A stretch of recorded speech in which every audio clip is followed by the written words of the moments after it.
ओम। योग यात्रा की आज की कड़ी में बंधु, हम मानव के पास जो एनर्जी है उस शक्ति को समझेंगे। आप यूँ समझिए कि आप हनुमान है और आपको अपनी शक्ति का भान नहीं है। इसलिए योग की भाषा में हम लोग इसको समझेंगे कि जो मानव को है तीन शक्ति, तीन एनर्जी प्राप्त है। पहला को हम चित्त शक्ति बोलते हैं, दूसरे को प्राण शक्ति बोलते हैं और तीसरे को आत्म शक्ति बोलते हैं। इसी तीन शक्ति के आधार पर मानव जीवन का व्यवहार चलता है, जिंदगी चलती है और उसका जीवन का संचालन होता है। अगर हम अपनी एनर्जी को खुद नहीं समझेंगे कि मेरा एनर्जी कौन सा सही है, कौन सा चल रहा है, काहे कि एनर्जी के अनुकूल ही आदमी व्यवहार करता है। तो हमने कहा चित्त शक्ति, प्राण शक्ति और आत्म शक्ति। योग की भाषा में ये तीनों शक्ति को तीन नाड़ी चलाता है, जिसको ईरा नाड़ी, पिंगला नाड़ी और सुषुम्ना नाड़ी बोलते हैं। ये बिल्कुल सूक्ष्म शरीर की बात हो गई। ईरा नाड़ी आप समझिए कि जब हम समझेंगे कैसे कि कौन नाड़ी चलती है, तो इस संबंध में जो स्वर विज्ञान है ये बहुत वास्ट विज्ञान है। उसका अगर आप अध्ययन करेंगे तो आप इसकी पूरी जानकारी हो जाएगी। यहाँ हम संक्षेप में बताएंगे। तो ये आपका जो सूक्ष्म शरीर है, जो चित्त शक्ति, प्राण शक्ति, आत्म शक्ति, जो ईरा, पिंगला और सुषुम्ना नाड़ी चलाती है। अब आएगी जो भौतिक शरीर है। भौतिक शरीर में आपको देखना पड़ेगा कि आपका भौतिक शरीर किस हिसाब से चलता है। तो जो आपका फिजिकल पार्ट है ये आपको दिखाई देता है, लेकिन इसको यही तीनों एनर्जी चलाता है। अब आइए हम समझें संक्षेप में। ईरा नाड़ी पैरासिम्पैथेटिक नर्वस सिस्टम को चलाता है, पिंगला नाड़ी सिंपैथेटिक नर्वस सिस्टम को चलाता है और जो आत्मशक्ति है वो ऑटोनोमस नर्वस सिस्टम को चलाता है। तो ये जो हमने कहा आपको सूक्ष्म जानकारी दी कि जब ईरा नाड़ी को चंद्र नाड़ी भी बोलते हैं जो शीतलता प्रदान करता है, और पिंगला नाड़ी को सूर्य स्वर बोलते हैं जो ऊर्जा प्रदान करता है, और जो सुषुम्ना नाड़ी है जो आत्मशक्ति जागृत करता है।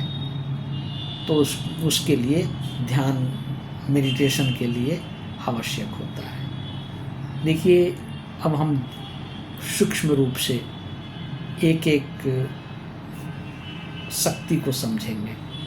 चित्त शक्ति, जिसको कि ईरा नाड़ी एक्टिवेट करता है, जिसका ये मानसिक ऊर्जा से संबंधित है।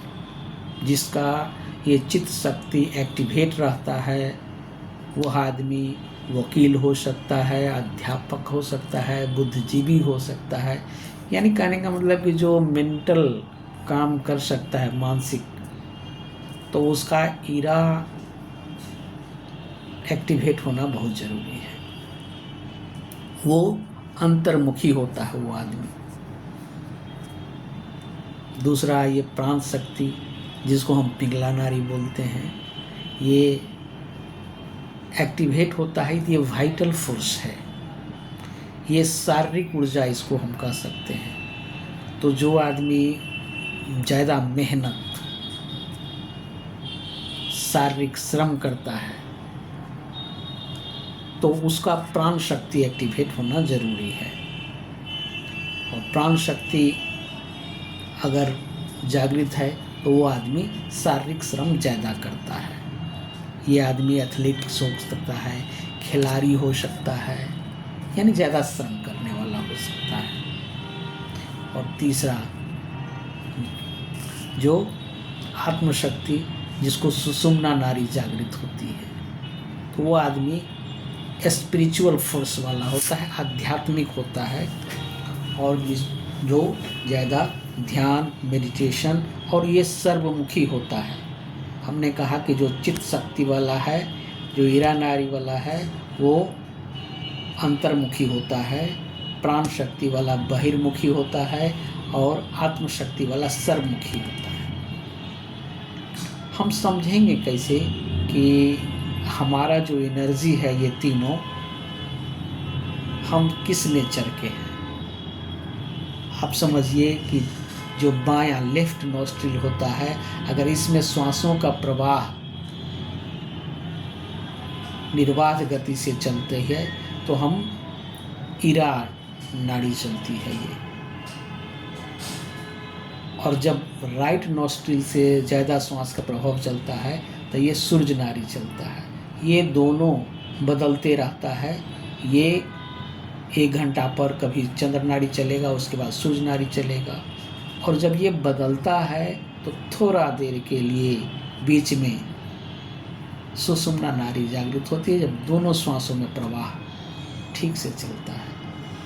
ये यौगिक दृष्टिकोण से कहा गया है योगियों द्वारा, और इसका अध्ययन किया गया है, तो ये साबित हुआ है। तो जब हम समझेंगे कि हमारा ईरा नाड़ी चल रही है कि पिंगला नाड़ी चल रही है, कि दोनों श्वास का प्रवाह ठीक ढंग से चल रहा है, तो जो आदमी अब अपना एनर्जी को पहचान कर, अगर किसी का ज़्यादा मानसिक ऊर्जा चल सकता है तो वो खिलाड़ी नहीं हो सकता है, वो आदमी आध्यात्मिक नहीं हो सकता है। जिसका पिंगला नाड़ी ज़्यादा चलता है वो आदमी आध्यात्मिक और प्राण शक्ति वाले, मानसिक ऊर्जा वाले नहीं हो सकते हैं। तो अपनी ऊर्जा के अनुसार अगर उसकी जानकारी हो और उसके अनुसार अगर काम करें तो जीवन में उन्नति होगी, हम विकास करेंगे। कैसे ये एक्टिवेट होगा?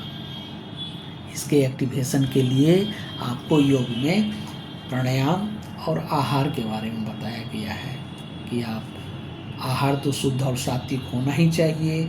जो चित्त शक्ति शांत करने के लिए आपको शीतल प्रदान करने वाले भोजन करना चाहिए। प्राण शक्ति वाले को थोड़ा सा इससे गर्म पदार्थ की आवश्यकता होती है। सूरज की रोशनी में जाएं।